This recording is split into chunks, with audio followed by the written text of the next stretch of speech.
The 2020s have been filled with blockbuster album rollouts that didn't quite work in this fast food era of music. In this video, we'll look at 8 overhyped albums that flopped in the 2020s. Familia by Cabello. Before its release, Familia was supposed to be Camila Cabello's next big era. Coming off the huge success of her earlier singles like Havana and Señorita, expectations were high. The rollout started when she released the lead single Don't Go Yet and performed it on late-night TV shows, and pushed the project as a deeply personal Latin-infused album that many believed would make her a top-tier pop star. The buzz was strong, but Don't Go Yet didn't perform as expected, peaking at only number 42 on the Billboard Hot 100. And when the album dropped in April 2022, it was clear that the hype didn't match the outcome. The follow-up single Bam Bam featuring Ed Sheeran performed better, but it struggled to dominate the US charts, peaking at number 21 on the Billboard Hot 100. The album Familia debuted at number 10 on the Billboard 200, with just 27,000 units sold in its first week. A big decline from her previous album Romance, which debuted at number 3 with 86,000 units sold. The commercial decline showed that despite a carefully crafted rollout, the album didn't connect with the audience the way her label had anticipated. Ultimately, Familia was viewed as a commercial disappointment, as a lack of a dominant hit made the record fade from conversation quickly. Things haven't been the same for Camila since the pandemic, adding her to the long list of artists that have been hugely affected by that weird era. 143 by Katy Perry. Katy Perry's sixth studio album 143 was one of the most heavily hyped pop releases of recent times, positioned as her major comeback following the underperformance of Smile in 2020. The album rollout was designed to suggest her return to form. Katy wanted it to be reminiscent of her teenage dream era. Many believed 143 would finally restore her dominance in the pop charts and bring her back as the queen of fun pop. But when the album dropped in 2024, the numbers painted a different picture. Despite her promotional push, 143 opened with a disappointing 36,000 first-week sales in the US, debuting outside of the top 5 on the Billboard 200. None of its singles became successful, with tracks like the controversial lead single Woman's World peaking at number 63 before dropping off. The public perception quickly shifted. Instead of being Katy's big comeback, 143 was widely seen as her worst album to date. The album's struggles highlight how overhype can sometimes backfire. Katy tried to bring her formula to the 2020s without offering anything fresh, not knowing that pop music had completely changed. 143 showed that pop fans had really moved on from her. 7 by Nelly Furtado. Few comebacks were more exciting for fans of 2000s music than Nelly Furtado's return with 7. After over a decade away from the mainstream spotlight, following her mid-2000s domination with Loose and the massive Timberlake-produced hits like Promiscuous and Say It Right, fans were eager to see how she would reintroduce herself in a new era of pop. Leading up to 7, Nelly did interviews, award show performances, and teaser singles that signaled her return to the public eye that generated excitement. However, despite all that, 7 stumbled commercially when it was released. The album debuted outside of the Billboard 200 with first-week sales under 5,000 units, a very low number for such a hyped comeback. All the singles failed to break through on major streaming playlists or radio, with none of them making it on the Billboard Hot 100. The album felt disjointed, unsure of what sound it wanted to go with. The lack of a clear musical direction, combined with underwhelming singles, meant that 7 couldn't sustain the momentum past its opening week. In the end, it became a cautionary tale about risks of banking too much on nostalgia. Despite an impressive promotional push, the album flopped hard relative to the hype surrounding her long-awaited return. This Is Me Now by Jennifer Lopez.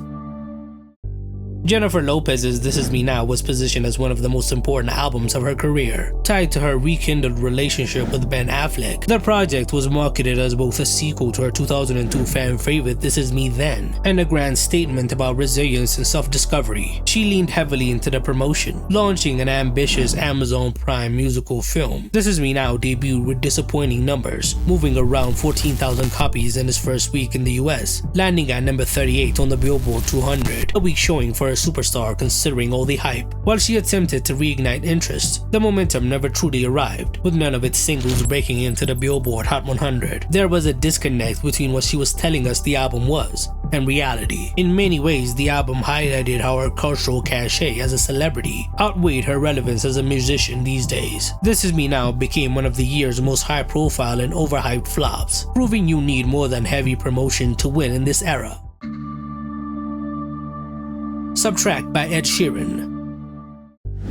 Ed Sheeran's Subtract was hyped as his most vulnerable and personal album to date, rounding out his decade-long mathematical album series. Prior to its release, Ed made headlines for announcing that he scrapped an entire earlier version of the record and rewrote it during one of the darkest periods of his life, following the death of a close friend. The press cycle was unusually heavy for him, framing the record as an artistic reinvention. Expectations were sky high after the massive success of Divide and Equals, which spawned chart-dominating singles like Shape of You, Bad Habits, and Shivers. Despite the emotional weight behind it, Subtract underwhelmed on the charts. The album debuted at number 2 on the Billboard 200, selling 112,000 units in its first week, a solid number for most artists, compared to its previous records. On the UK Albums chart, it managed to debut at number 1, but even there, its sales paled in comparison to its earlier dominance. The singles also failed to stick. The lead track, Eyes Closed, charted modestly, peaking at number 19 on the Billboard Hot 100, a far cry from the massive number 1 smashes he was used to. Subtract felt like a rare stumble, less because of its quality, and more because of the inflated expectations built up before it hit the shelves. The marketing made it seem like it was going to be a global juggernaut, but it stands out in his catalog as one of the most overhyped and underperforming release of his career.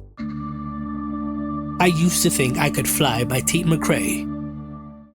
Tate McRae's debut album, I Used to Think I Could Fly, was supposed to be the moment she graduated from viral TikTok sensation to fully fledged global pop star. Coming off the breakout success of You Broke Me First, which had racked up billions of streams worldwide, she was being positioned as the next big Gen Z superstar. The rollout for the album was intense, and fans expected that the album would define her generation, like Olivia Rodrigo did a year earlier. Despite all the momentum, the album stumbled out of the gate. Released in May 2022, I Used to Think I Could Fly debuted at number 13 on the Billboard 200 with around 23,000 units sold in its first week, a modest number considering the hype, while singles like She's All I Wanna Be performed decently, peaking at number 44 on the Hot 100 and gaining traction on pop radio. They weren't enough to establish the album as a commercial powerhouse. It struggled to compete against the big pop releases of the year. Critics gave the album mixed reviews, as it lacked standout moments that could carry it into long-term success. In hindsight, I Used to Think I Could Fly is seen as a debut, weighed down by unrealistic expectations. The industry tried to elevate Tate McRae to superstar status overnight, but the material didn't match the hype. But it did set her up for a blow-up just a year later, when she released Greedy and finally hit her stride, and was on her way to becoming a global superstar.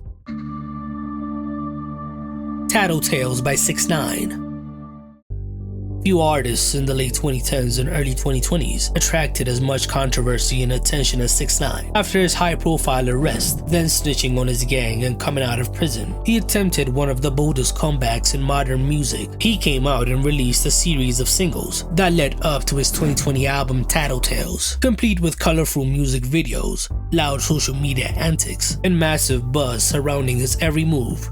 Leading up to the release, he broke Instagram live records and dominated online conversation, creating the illusion that Tattletales would be one of the biggest albums of the year. But once the album dropped, the numbers told a very different story. Tattletales debuted at number 4 on the Billboard 200, selling around 53,000 units in its first week, a disappointment considering the hype and controversies that surrounded it. Everyone hated the album, making the brash style that made 6ix9ine viral now feel old. Even with features from high-profile names like Nicki Minaj on Trolls, the album failed to produce a lasting hit. Trolls itself briefly debuted at number 1 on the Hot 100, but collapsed off the charts almost immediately, highlighting how fleeting 6ix9ine's hype was. In the aftermath, Tattletales became a forgotten album. Despite dominating headlines, 6ix9ine couldn't convert notoriety into sustained commercial success. Streaming numbers plummeted, and fans who were once intrigued by his outrageous persona moved on. What was marketed as a blockbuster comeback instead became one of the most infamous flops of the decade, showing that facades always fade, only real music's gonna last. Everything I Thought I Was by Justin Timberlake.